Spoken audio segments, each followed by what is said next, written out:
दोस्तों, नवरात्रि में जौ क्यों सूख जाते हैं? क्यों आपके जौ में हरियाली नहीं आती है? आखिर ये क्या संकेत देता है? नवरात्रि में जो अखंड ज्योत जलती है उसकी बाती का हम क्या करें? साथ ही साथ ये भी जानिए कि नवरात्रि में कलश के नीचे चावल रखे जाते हैं और उसके ऊपर नारियल रखा जाता है, उसका हम क्या करें? और बचे हुए तेल का क्या करें? जानिए सब कुछ इस वीडियो में।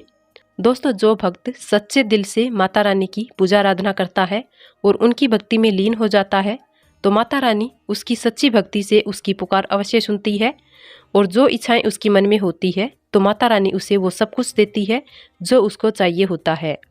माता रानी दोनों हाथों से धन की वर्षा करती है। माँ दुर्गा उसी पर अपनी कृपा दृष्टि बनाती है जो नवरात्रों में खास तौर पर माता की सेवा में लग जाता है।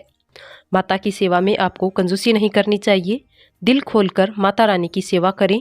जितना हो सके माता रानी को प्रसन्न करने में लग जाएं। साल भर के इस त्योहार में माता रानी धरती पर आती है और उसी पर कृपा दृष्टि बनाती है। जो माता को सच्चे हृदय से प्रसन्न करता है उसे रंग से राजा बनाकर ही जाती है, फिर चाहे राजा हो या भिखारी। माँ की नज़रों में वो सबसे बड़ा है जिसकी भक्ति में प्रेम, आस्था और माँ के प्रति सच्ची लगन हो।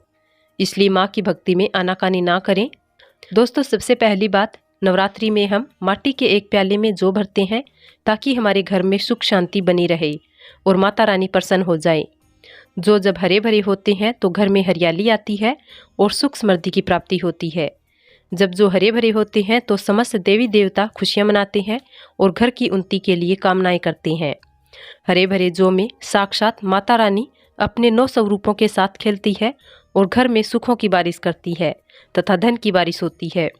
और जिस घर में जौ के अंदर से हरियाली नहीं आती है तो उस घर में पहले से ही पता चल जाता है कि अब आपके घर में गरीबी आने वाली है तथा परेशानियां आने वाली है, क्योंकि आपने पूजा पाठ में कोई गलती कर दी होगी जिसके कारण जौ में हरियाली नहीं आ पाई।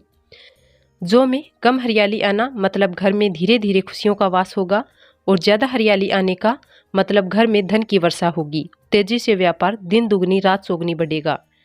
कई लोग जौ में रोजाना पानी डालते हैं, जो कि इसमें पानी नहीं डाला जाता बल्कि पानी का छिंटा मारा जाता है। इसलिए जौ सड़ जाते हैं, खराब हो जाते हैं। ऐसा ना करें और इसी कारण हरियाली नहीं आ पाती।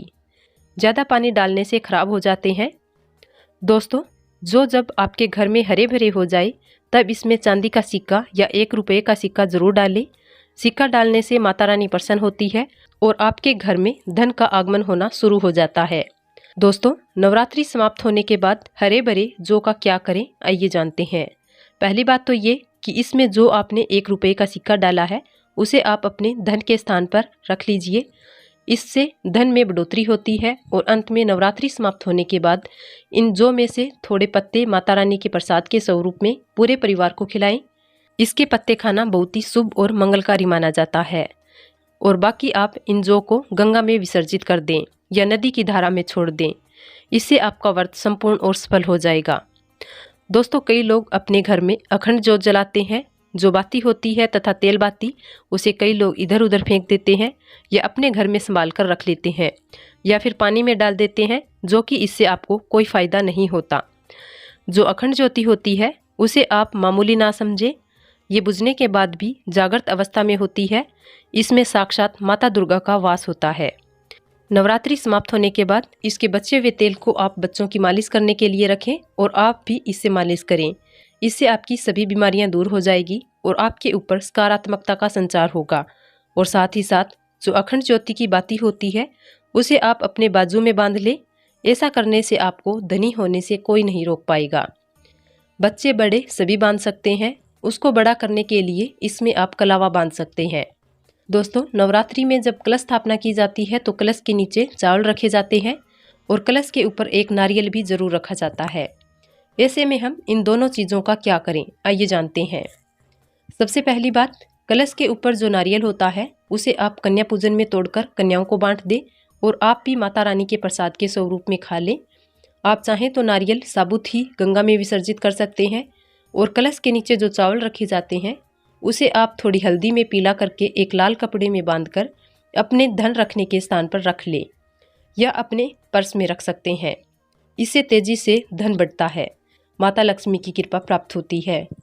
और बाकी चावलों को आप पक्षियों को डाल दें और जो कलश और जो होते हैं उसे आप गंगा में विसर्जित कर दें। ऐसा करने से नवरात्रि का संपूर्ण फल प्राप्त होता है और व्रत रखने का फल शीघ्र ही मिलता है।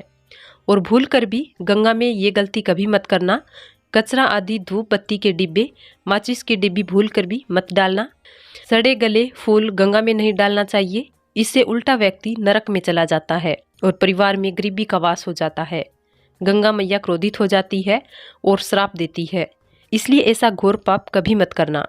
दोस्तों, अगर आपको माता रानी की चुनरी उपहार में मिली है, जैसे जागरण आदि में या किसी पंडाल से या धार्मिक यात्रा से, तो ऐसी माता रानी की चुनरी बहुत ही शुभ मानी जाती है। इससे आपका वैवाहिक जीवन सफल हो जाता है। माता रानी की चुन्नी को आप संभाल कर रखें।